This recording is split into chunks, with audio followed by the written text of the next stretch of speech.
जमीन पे घर बनाया है मगर जन्नत में रहते हैं। जमीन पे घर बनाया है मगर जन्नत में रहते हैं। हमारी खुशनसीबी है कि हम भारत में रहते हैं। ये हमारी खुशनसीबी है कि हम भारत में रहते हैं। आज हाशमी वेलफेयर सोसाइटी के बैनर तले जिला चंदौली ब्लॉक नौगढ़ के नौगढ़ बाजार में ब्लॉक अध्यक्ष जनाब शमसुद्दीन हाशमी साहब की क़यादत में आयोजित शिक्षा जन जागरूकता अभियान के तहत इस मीटिंग की सदारत कर रहे सदर मोहतरम। आज के हमारे मेहमान खुसूसी मुख्य अतिथि हमारे तंजीम की आन बान शान अली जनाब हाजी निजामुद्दीन हाशमी साहब हमारे बीच बनारस से चल के आए हमारे वरिष्ठ राष्ट्रीय उपाध्यक्ष, हमेशा अपने मशवरे अपने विचारों से हमें ओत-प्रोत करने वाले हाजी तौफीक हाशमी साहब रिटायर्ड प्रिंसिपल, हमारे साथ चल के आए हमारे तंजीम के कारवां को आगे बढ़ाने में अपना महती योगदान देने वाले, दिन रात अपने काम से फुर्सत न मिलने के बावजूद भी कौम के लिए फिक्रमंद रहने वाले हमारे जुझारू युवा साथी प्रदेश महासचिव अली जनाब इफ्तिखार हाशमी साहब, हमारे बुजुर्ग पूरे बनारस में अपने तंजीम के कारवां को जन जन तक पहुंचाने का काम कर रहे हैं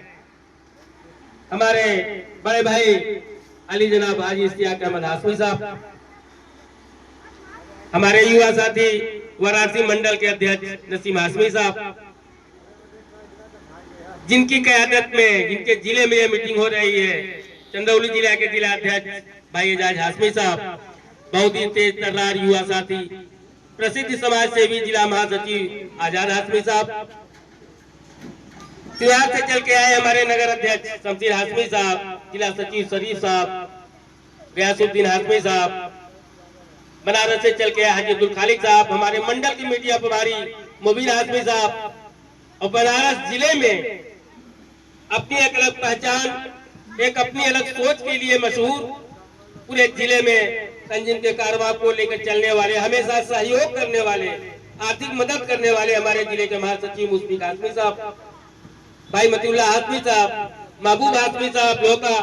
बजरिया से चल के आए हमारे बड़े भाई डॉक्टर अलीम हाशमी साहब, परवेज हाशमी साहब, यहाँ मौजूद हाजी अब्दुल खालिक साहब, जितने भी लोग हैं, अलीम साहब चकिया से चल के आए और जो दूर दूर नौगढ़ के इलाकों से आए हैं। अभी लोग बता रहे थे ये नौगढ़ मेरे लिए नया इलाका है, लेकिन मैं जरूर जानता हूँ ये ब्लॉक कुदरत की खूबसूरती के बीच में बसा हुआ, चारों तरफ नदियां, झरने, पहाड़, ये हरे भरे जंगल कुदरत ने भरपूर अता किया है। लेकिन ये हमारी विडंबना कहिए, देश के जो कर्णधार है उनकी सोच को कहिए, ये हकीकत है, ये सच है कि नौगढ़ विकास के नाम पे पिछड़ा है। ये पिछड़ा इलाका है, यहाँ के लोग तमाम जो बुनियादी सुविधाएं हैं उन सुविधाओं से काफी कोसों दूर हैं। ये देखने में भी आता है, सुनने में भी आता है, समझने में भी आता है। और हमारे तंजीम का जो मकसद है, एक नाम मैं भूल गया अभी, अपनी बहुत अच्छी बातें हमें बताए, माफी चाहूंगा प्रसिद्ध समाज सेवी सत्यनारायण यादव जी, मैं आपका भी स्वागत करता हूँ, अभिनंदन करता हूँ, आपके विचारों को मैं वरीयता देता हूँ कि जो आपने अपनी बात को रखा, हमारे तंजीम के एजेंडे की बातों से सहमति जताई। सबसे पहले एजेंडा हमारा है शिक्षा, और ये कोई नया नहीं है। ये सच है कि हम मुस्लिम धर्म से ताल्लुक रखते हैं, हम सर्व समाज की बात को लेकर चल रहे हैं, लेकिन हम जिस धर्म से ताल्लुक रखते हैं उस धर्म में हमारे आखिरी नबी हमारे पैगंबर मोहम्मद साहब ने भी कहा था, उस समय कहा था कि तालीम हासिल करो चाहे इसके लिए चीन जाना पड़े। सबसे पहले शिक्षा की बात की जितने भी महान पुरुष इस दुनिया में गुजरे हैं, भारतीय संविधान के निर्माता डॉक्टर बी आर अम्बेडकर साहब को ही ले लीजिए, उन्होंने भी यही कहा, शिक्षित हो, संगठित हो, संघर्ष करो। जेपी नारायण जी को ले लीजिए, लोहिया जी को ले लीजिए, जितने भी महापुरुष हुए, मौलाना अब्दुल कलाम आजाद साहब थे,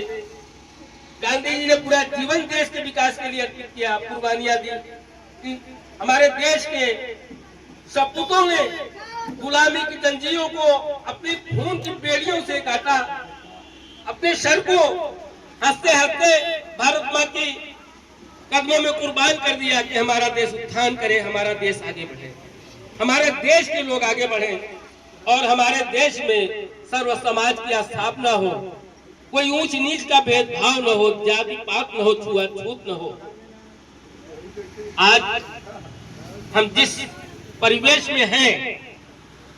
कहीं न कहीं कुछ अफसोस भी होता है। ये हमारा मुल्क, ये हमारा भारत गंगा जमीन तहजीब का देश है। यहाँ विभिन्न धर्म, विभिन्न संप्रदाय के लोग, विभिन्न वर्ग के लोग आपस में एकता भाईचारा के साथ रहते हैं। ये पैगाम है हमारे सरजमीन हिंदुस्तान का, और इसे कायम रखने के लिए, इस सद्भाव को कायम रखने के लिए हमारी कमेटी भी आज आगे आई है, जिसका प्रथम उद्देश्य है शिक्षा। जब व्यक्ति शिक्षित होगा, तो यादव जी ने कहा, शिक्षा वो सेवनी का दूध है जो पिएगा वो दहाड़ेगा। हर धर्म, हर मजहब के लोगों में ये बात है कि सबसे पहले शिक्षा। जो आदमी शिक्षित नहीं है, अगर हम शिक्षा नहीं है, हमारे पास ज्ञान नहीं है, तो हम विकास की राहों से कोसों दूर हैं। अगर हम शिक्षित हैं, अपने बच्चों को शिक्षित कर रहे हैं, उनके अंदर ज्ञान का प्रकाश डाल रहे हैं, वो नौकरी करे चाहे न करे, बेहतर शिक्षा लेगा, नौकरी में जरूर जाएगा, नहीं नौकरी मिलेगी। जो भी रोजगार करेगा, जो भी कारोबार करेगा, जो भी बिजनेस करेगा, वो उसके अंदर शिक्षा होगा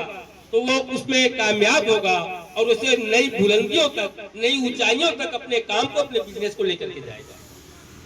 ये किदवंती नहीं है, ये कहावत नहीं है, ये बिल्कुल हकीकत है, ये सच्चाई है। इसीलिए मैं कहता हूं कि इस तरह हौसले आजमाया करो, इस तरह हौसले आजमाया करो, मुश्किलें देखकर मुस्कुराया करो, दोने वाले भले कम ही खाया करो, अपने बच्चों को लेकिन पढ़ाया करो,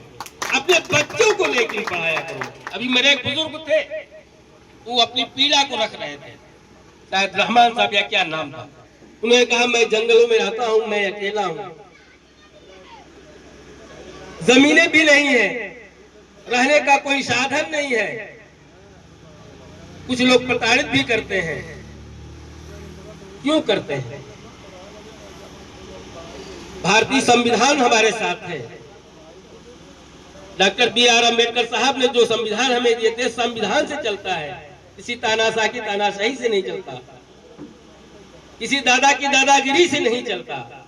लेकिन कहीं न कहीं हमारे अंदर अज्ञानता है, हमें अपने हक